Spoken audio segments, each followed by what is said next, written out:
것이냐? 어떻게 죽인 거야? 중요합니다. 박춘풍은 이렇게 얘기합니다.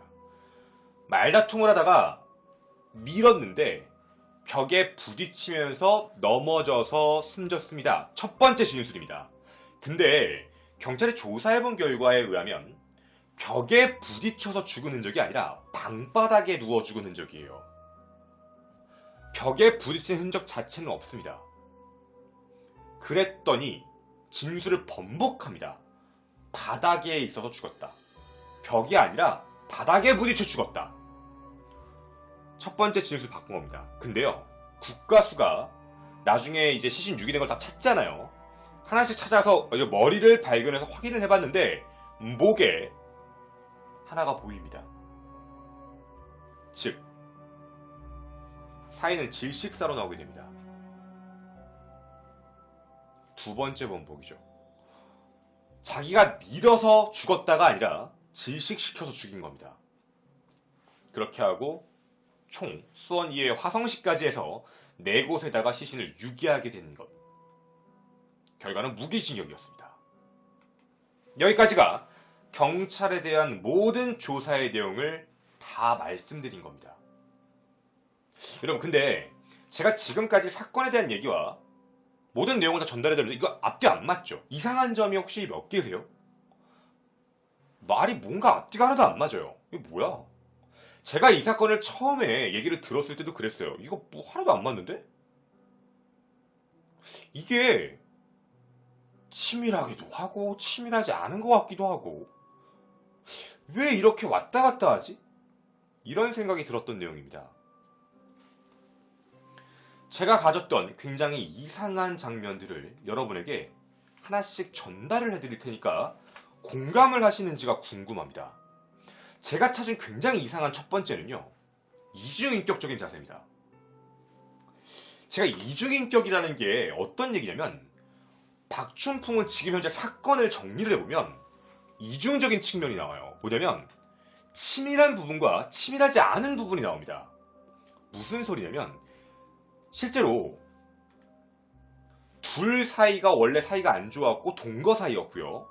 사건 당일날도 전화 기록을 보면 박춘풍은 김 씨한테 수차례 전화를 합니다.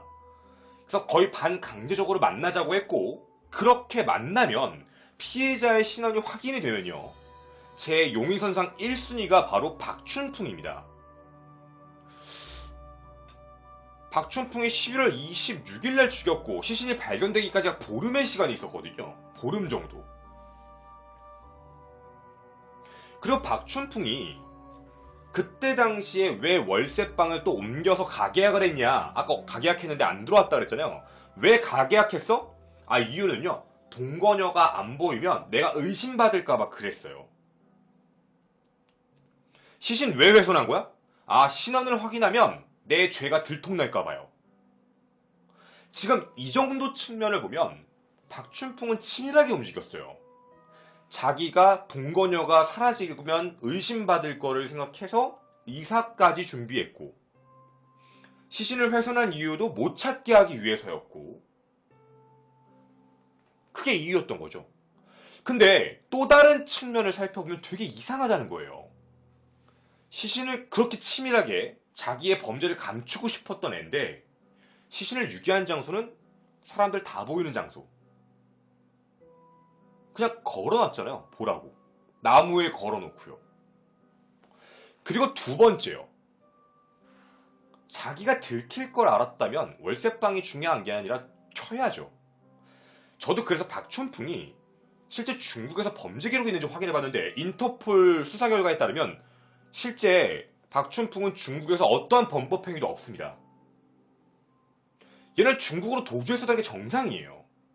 근데 중국에 도주하지도 않고 시신은 자기 집 근처에다 갖다 놓고요, 성매매까지 합니다. 누가 봐도 시신 발견되면 뻔히 잡힐 문제인데 자기가 첫 번째 용의자인데 어째서요? 박춘풍은 정말 이상할 정도로 양면성을 띱니다.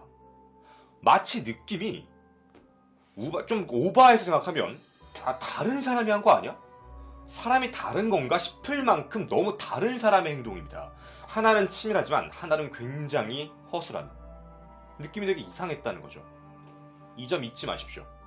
제가 지금 말씀드린 걸 다 잊으시면 안 돼요. 잘 갖고 계셔야 됩니다.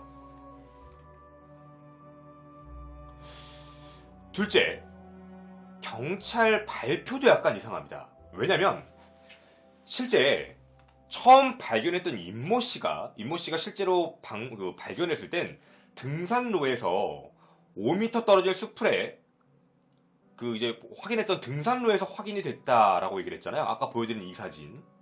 그런데 있잖아요. 나중에 경찰 조사에서 번복을 합니다.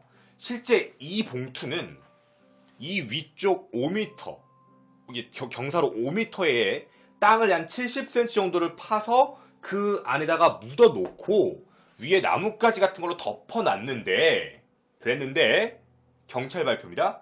산짐승 같은 게 와가지고 그걸 헤쳐서 그게 밑으로 떨어진 거다. 그래서 발견된 거다. 그러니까 겉으로 드러내려고 둔 게 아니라 나름대로는 감췄다. 라고 경찰이 얘기를 합니다. 근데 저는 이렇게 얘기하니까 말이 더 앞뒤가 안 맞는다는 생각이 들더라고요. 왜 말이 앞뒤가 안 맞냐면 70cm를 묻었는데 산짐승이 와서 거기를 팠다. 이게 여러분이 보기에도 아까 제가 얘기하기 전인데 팔달산이라고만 들으면 아 산이네? 산이니까 산짐승일 수 있겠지 라고 할 수 있겠죠. 근데 제가 아까 미리 왜 보여드렸냐면 여기는 산짐승이 나올 만한 산이 아니에요. 아까도 보여드렸지만 일반 동산에 어떻게 멧돼지가 나오고 고라니가 나오겠습니까? 기껏 해봐야 저도 주변에 탐문조사했을 때 여기 혹시 동물들 못 다녀요? 얘기해봤자 가끔 청설모? 가끔 다람쥐? 가끔 고양이. 고양이가 70cm를 파서 그걸 꺼내서 밑으로 떨어뜨렸다. 근데 봉투는 깨끗하다. 봉투가 뜯어져 있었다면 들었을 때 투두둑 떨어졌겠죠. 시신이. 말이 안 맞아요. 그리고 더 큰 문제는 총 9개가 발견했는데 9개 중 8개는 겉에 대놓고 있었다는 겁니다. 그냥 나무에 걸어놓고. 그리고 더 아이러니한 점 하나 더입니다. 실제로 11월 26일과 27일 사이에 살인을 저지르고 토막하고 유기를 했다고 하는데 보름 만에 발견됐다요. 보름 뒤에 등산객에게 발견이 됐다. 이것도 뭔가 이상합니다. 앞뒤가 안 맞습니다.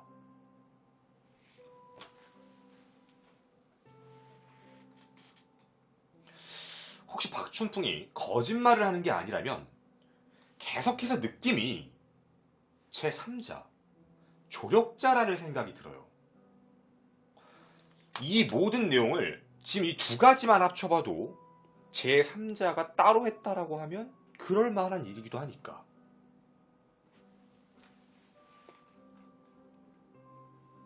그리고 세 번째입니다.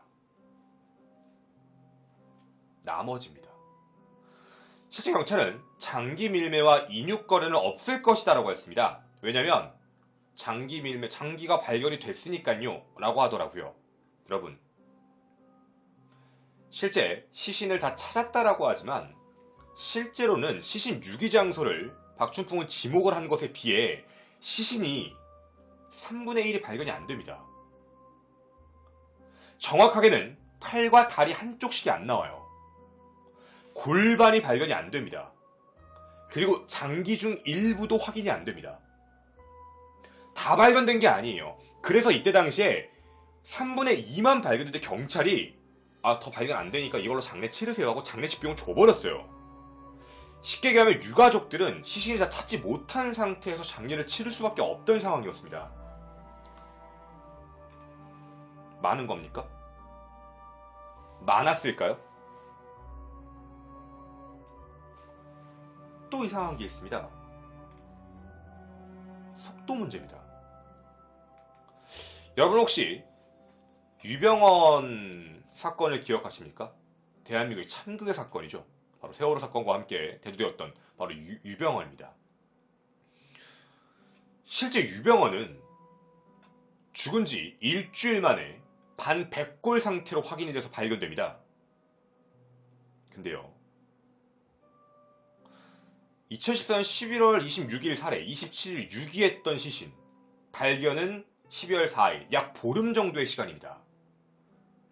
보름 정도에 발견된 시신인데 시신에 부패가 하나도 없었습니다. 부패가 제로였습니다. 실제로 그래서 국과수에 냉동 여부를 판단할 정도로 부패가 안 돼 있었습니다. 더더군다나 잘려 있었는데 말이죠. 그리고 하나 더. 여러분이 보셨던 아까 수원천은 보시는다시피 강가입니다.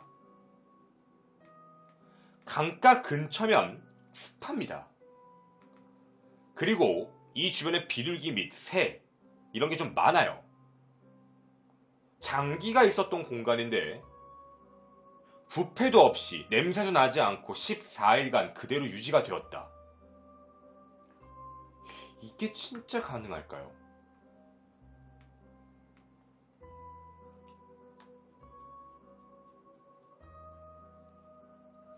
그리고 사람들이 가끔 또 얘기하는 미스테리도 원래 하나 있었습니다. 도대체 어떻게 이동했는가? 근데 이동했는가에 대한 부분은 해결이 됐습니다.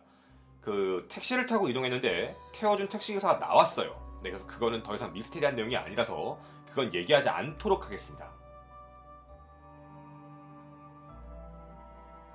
다음입니다. 여러분, 이거 하나는 정말 짚고 갑시다. 왜 유가족들이 따지는지요? 정말 우발적 범행일까요?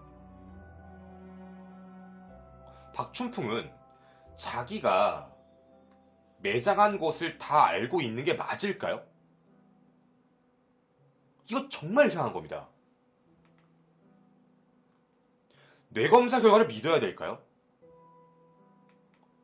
사람을 죽이고 월세방도 다시 계약했고, 처음에는 벽에 밀쳐서 부딪혀서, 다음엔 바닥에서, 다음엔 목졸림, 이렇게까지 계속 진술번복을 하고 있고, 평상시에 의처증이 굉장히 심했다고 합니다. 김모 씨의 언니의 진술입니다. 더불어 살해를 하고 나서도 언니한테 나 좀 떠나 있을게 라는 문자를 김모 씨 핸드폰으로 언니한테 보내게 했던 거예요. 보낸 겁니다. 허위로 보냈죠. 거기다가 편안하게 성매매까지요. 실제로 박춘풍은 이 이전에도 되게 많은 구타가 있었고 굉장히 많은 가혹행위가 있었기 때문에 경찰서 몇 번씩 왔다 갔다 했다고 합니다. 의처증이 매우 심했다고 해요. 좋습니다. 이게 과연 우발적일까요? 저는 계획적이라고밖에 안 보이는데 말이죠. 그리고 마지막입니다. 스케줄 6번째입니다. 소름 돋을 준비하십시오. 저는 얘가 도대체 왜, 어째서 포천을 갔는가? 핸드폰을 버리기 위해 포천을 갔다? 실제 2008년 12월 2일 박철이라는 가명으로 여권을 위조해서 불법 체류를 했던 조선족입니다. 경기도 수원에 살고 있었죠. 바로 오원춘이 살고 있던 그곳. 국내에서도 이름을 여러 가지로 바꿨었다고 합니다. 저는 왜 하필 포천인가라는 생각을 했습니다. 포천에 뭐가 있나? 여러분, 중국인 조선족이 가장 많이 거주하는 지역이 어디라고 알고 계십니까? 대부분 우리가 알고 있는 건 여기 경기도 수원 일대입니다. 수원, 오산, 화성 이쪽 근처, 안산 이런 쪽에 조선족이 좀 많고 대림동 이런 쪽에 좀 많다라고 알려져 있죠. 제가 지금부터 여러분에게 자료 하나를 공개하겠습니다.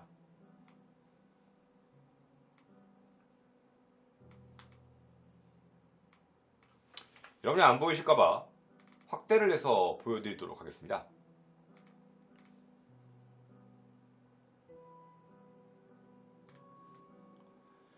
실제 분포도입니다. 여러분이 아시는 것처럼 이쪽 지역에 밀집되어 있습니다. 인천 시흥 안산 화성, 수원 성남. 보시면 수원 쪽, 맞네요. 단위수. 단위수는 뒤에 천 단위가 좀 많습니다. 이렇게 보시면 되겠습니다. 하지만 제 눈에 띄었던 곳이 하나 있습니다. 포천.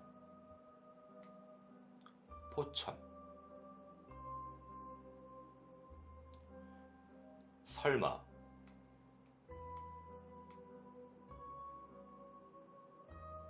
안산, 수원, 오산 알고 있던 곳입니다. 성남 알고 있던 곳입니다. 남양주, 포천입니다. 혹시 눈에 띄는 단어 하나 보이지 않으십니까? 포천, 소름. 위에 얼마만큼 많은 사람이 저곳에 있는지 혹시 보이십니까? 조선족이 많이 거주하는 공간입니다.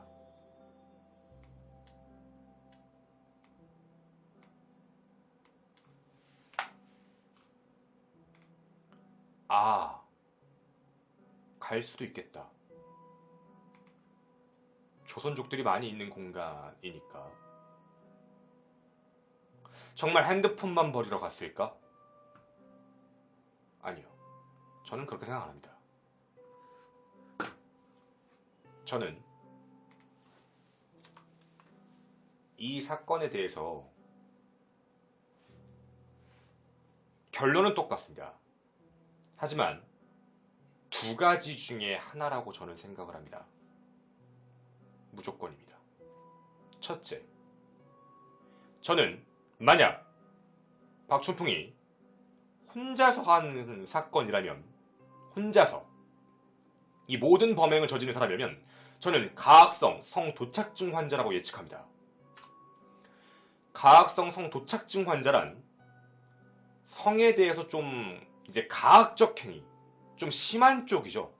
그런 걸 약간 좋아하는 타입. 이유는 성매매를 하는 것과 성에 집착하고 의처증이 있었으며, 더불어 시신의 성기 및 가슴 부분까지 다 도려내는 부분, 그리고 한 가지 아직 덜 확인된 부분 중에 하나지만 실제 확인된 DNA에서 이 남자의 체액이 발견된 부분, 다만 그게 원래부터 있었던 건지 아니면 사람을 죽이고 나서 그 다음에 묻은 건지는 알 수 없는 것. 다만 사람을 죽이고 나서 성범죄를 저지르고 그 부분에 대해서 감추기 위해 토막을 낸 거라면 가학성 성도착증 환자라는 추측이 됩니다.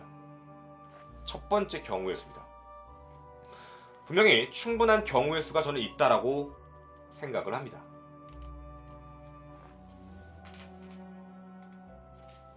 그리고 제가 생각하는 두 번째는 인육밀매입니다. 제가 인육밀매에 대해서 의심하는 이유는 다음과 같습니다. 첫째, 시신을 굉장히 처리하는 방식이 치밀한 것과 치밀하지 않은 것으로 나뉜 것. 즉 제3자에 대한 얘기겠죠. 물론 경찰은 제3자가 없다고 하지만. 두 번째, 발견되지 않은 장기에 대한 부분. 발견이 되지 않은 시신의 부위에 대해서는 설명할 수 있는 방법이 딱 하나. 박춘풍이 하지 않았거나 박춘풍이 주었거나. 세 번째, 시신들이 썩지 않은 이유. 부패 방지. 인육을 밀매하기 위해서. 그리고 마지막, 장소. 포천. 이상하게 맞아떨어지는 것도 아이러니하긴 합니다. 사람의 행적 자체가 두 사람의 모양을 띠고 있으며 굉장히 아수라백작 같은 모양. 이해합니다. 한쪽이 치밀하게 돕고 한쪽이 진짜 박춘풍이라면 이 박춘풍은 지능적 장애가 있기 때문에 성매매나 하면서 도주하지 않고 그냥 그 자리에 있었을 가능성도 충분하지 않을까. 혼자만의 시나리오입니다. 박춘풍은 사람을 살해하고 살해한 시신을 남에게 맡긴다. 남에게 맡긴 그 시신을 잘 처리하겠다는 말만 믿고 박춘풍은 아무렇지 않게 성매매, 평상시에 생활하며 들키지 않기 위해 월세방만 얻고 생활을 한다. 하지만 이내 믿었던 그 사람은 시신을 근처에 유기시키고 그 시신들은 발견이 되어버렸고 그렇게 박춘풍은 체포가 되었고 물론 가설입니다. 하지만 경찰 조사는 없다라고 합니다. 단독 범행이다. 하지만 저는 이렇게 얘기하겠습니다. 단독 범행이던 아니던 우발적 성도착증이건 아니건 이 문제는 아직 정확하게 해결된 건 아닙니다. 아직 남은 미스테리가 하나 있거든요.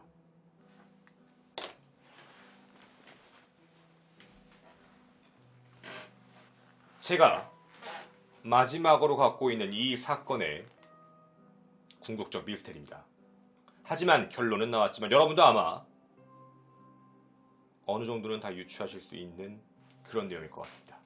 사진 띄워드릴 테니 생각해보시면 어쩌면 소름이 돋지 않을까라는 생각도 듭니다. 이것과 이것입니다. 아마 오늘 제 컨텐츠를 잘 보셨다면,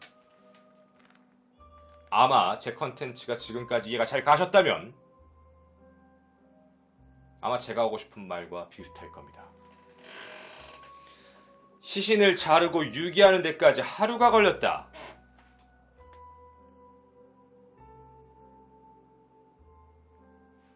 여러분 다 아시다시피 박춘풍은 한쪽 눈이 없습니다. 한쪽 눈이 없으며 전두엽 부분에 문제가 있는 사람입니다.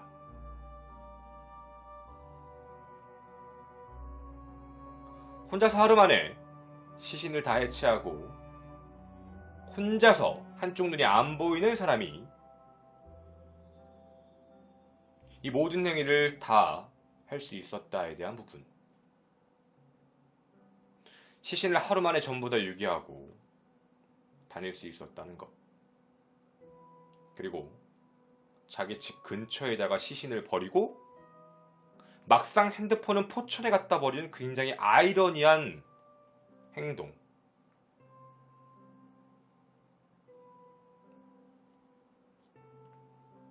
여러분, 저는 이 사건은 범인은 맞다고 생각합니다.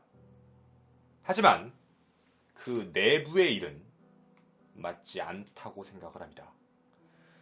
그가 포천에 간 이유, 다시 한 번 더 잊지 않아 주셨으면 좋겠습니다. 우리 눈에 보이는 제 눈높이에 있는 바로 이곳이겠네요. 왜 그런진 모르겠지만. 토요사건 팩트의 김환이었습니다. 감사합니다.